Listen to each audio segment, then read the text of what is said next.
Sa tamang panahon, aanihin natin ang bunga ng pagsisikap, tiyaga at diskarte.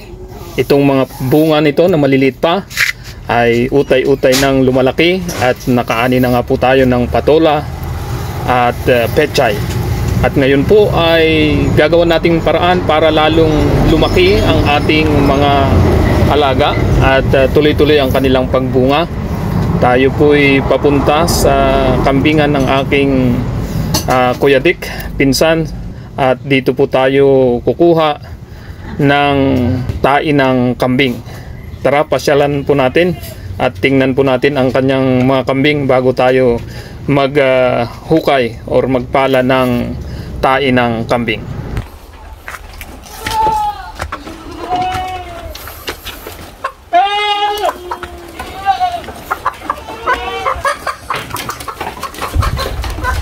Po ang kambingan ni na Kuya Dick, laki ng kanilang turo. O yan, ang dami. Ayan na po ang kanilang mga kambing. Gagandang lahi. Ang Blue Nubian po yan ang kanilang turo. Ayan. Ito po ang kanilang mga inahin. Ang gagandang lahi po. Dito po tayo kukuha ng mga tae ng kambing na ilalagay natin sa ating garden.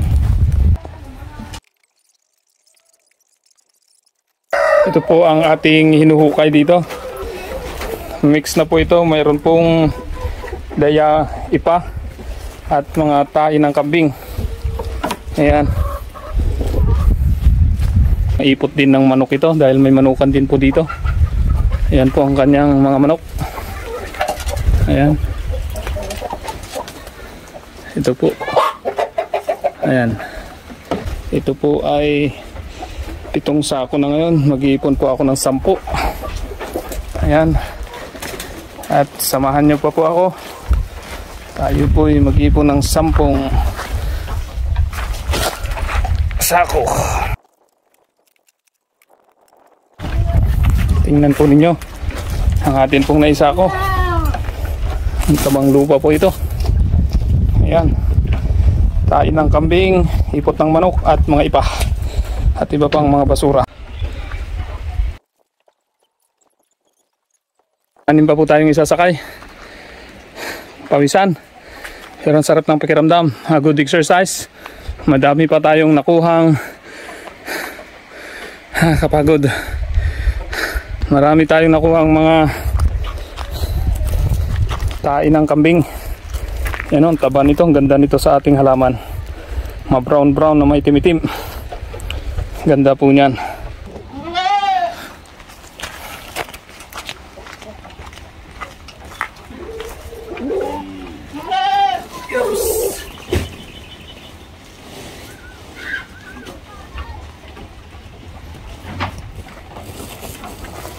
Yeah.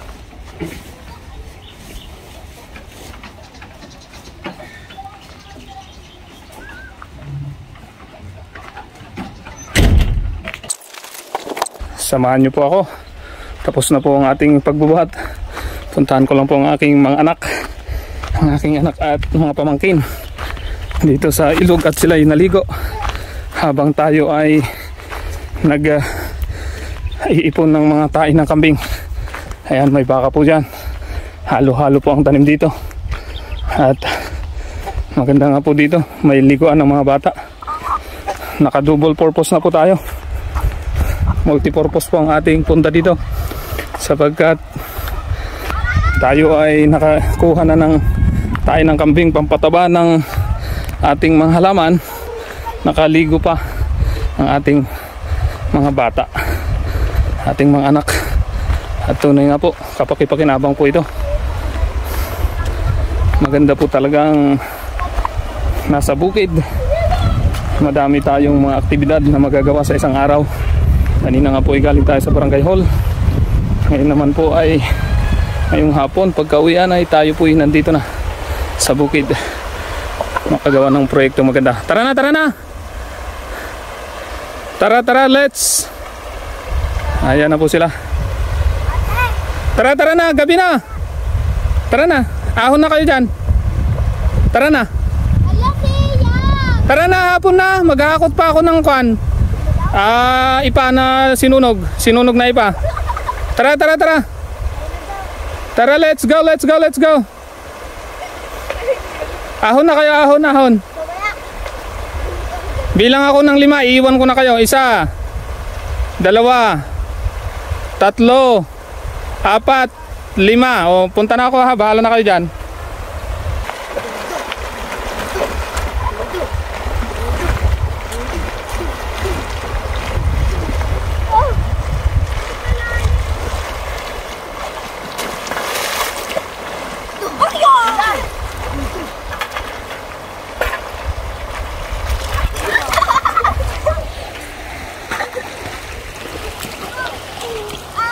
Yan po ang ating sasakyan. Tayo pupunta na at maghahakot pa po tayo ng ipang sinunog at konting ipang pampakain din sa manok. Ayan. Yung sinunog na ipa ay imimix natin po dito. Ayan. At sigurado magiging mataba ang ating mga alaga. Kunin po natin ito. Tain ng baka. At ipapakain po na, ay ipapaalaga, ipapataba po natin ang ating alagang mga halaman. Ayan, hawakan po natin yan. Ayan naman ay mga damo din lang yan na kinain ng baka. Ayan, sarap ng amoy. Amoy ipot. Ipot, amoy tae ng baka. Ihahalo po natin ito sa may mga tae ng kambing. Ito po, ilalagay po natin dito sa may tae ng kambing. Ayan na po ang tae ng baka. Tara na po. Medyo madilim na. Ang oras natin ay 5 to 6. 5 to 5 tayo umalis kanina papunta rito at ngayon ay 5 to 6. Isang oras po tayo pala dito kasama biyahe, pero mayroon pa po tayong dadaanan. Tara po, biyahe biyahe. Ano, enjoy? Yes. Oh. Sa susunod pag ako'y kumuha ulit, sama ulit kayo.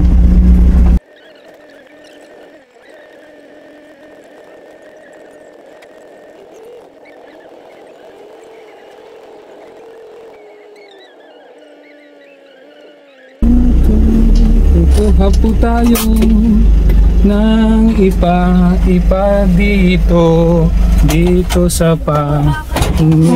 sa may lake dito. Ito po ang lake. Ayan, kukuha po tayo ng ipa dito na sinunog at ihahalo po natin sa ating kinuhang mga tae ng kambing at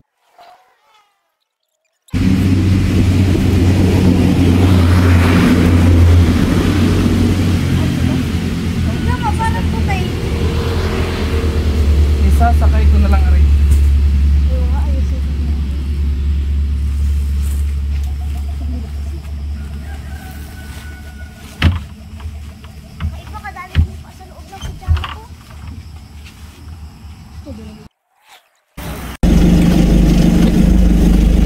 Inabot na tayo ng dilim.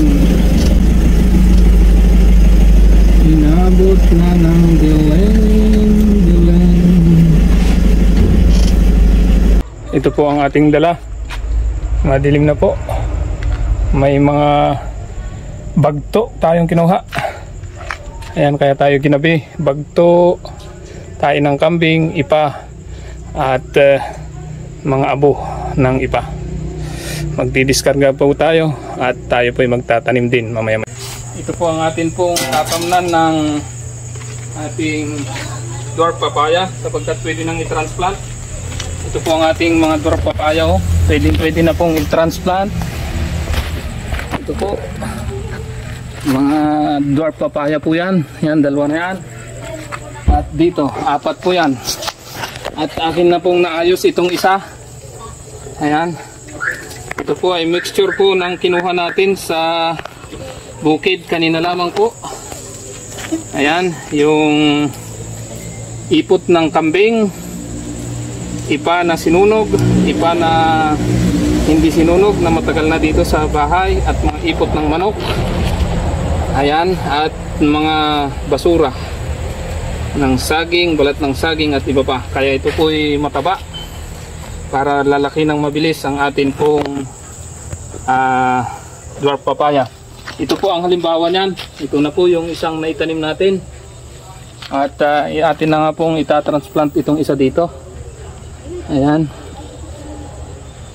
Dahan-dahan lang po para hindi masaktan ang ugat ng ating papaya. Ayan. Yan po ang ating ginagawa. At atin na nga pong ilalagay din eh. Ayan. Ayan. Gabi po tayo nagtatransplant para malamig ang panahon. Ayan. Dito po sa kabila. Ito na nga po. Gulong ang ating lagayan. Yan, ito po mga basura po yan, mga balat ng kung ano-ano, mga galing sa ating restaurant at sa ating kusina. At lalagyan po natin ng ipot or tain ng kambing na may mga ipa po yan. Yan, ganyan po yan. At lalagyan din natin dito sa ating pinaglagyan ng mga ipa at ipot ng manok natin dito, mga pato. Ayan. At lalagyan din natin ng ipa na sinunog. Ayan. Ganyan po tayo gumawa ng ating taniman. Ayan, ipa na po na sinunog ito. Para pangpabuhagag at pagtanggal mikrobyo na rin ang lupa natin kinuha. At lalagyan natin ng lupa.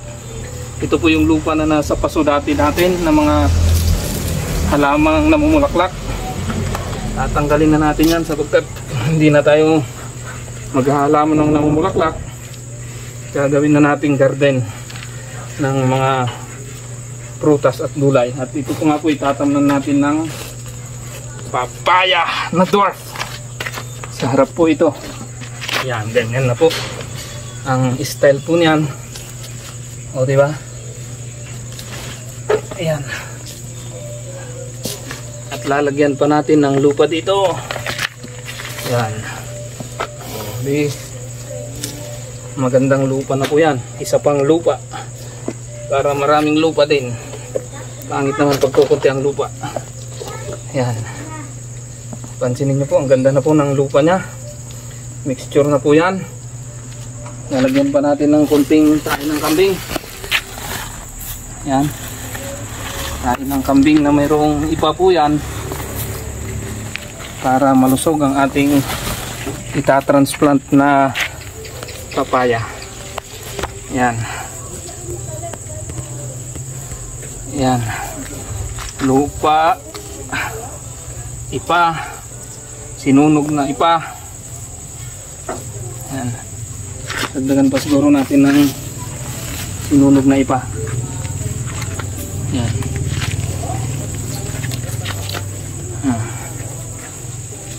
Ayan. Buhaghag na po yan. Maganda na pong tingnan. At ito po ay magiging kapit-kinabang na po. Tatransplant po natin ito ng ating papayang dwarf. Ayan. Sana yung ating dwarf papaya. Ito na po. Mayroon pa tayong tatlong itatransplant pagkatapos nito.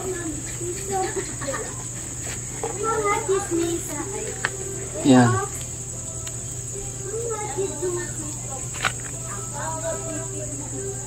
Yan. Ayan po. Tayo po'y nakapagtanim nga po ngayong gabi at marami po tayong nagawa ngayong maghapon ng April 1, 2024. At bukas itutuloy po natin ang iba pa nating gawain. Sana po ay nagustuhan po ninyo ang ating pong i-share na tayo po'y magsipag, magtiyaga at may diskarte para tayo ay mayroong magandang kahinatnan sa mga susunod na mga araw.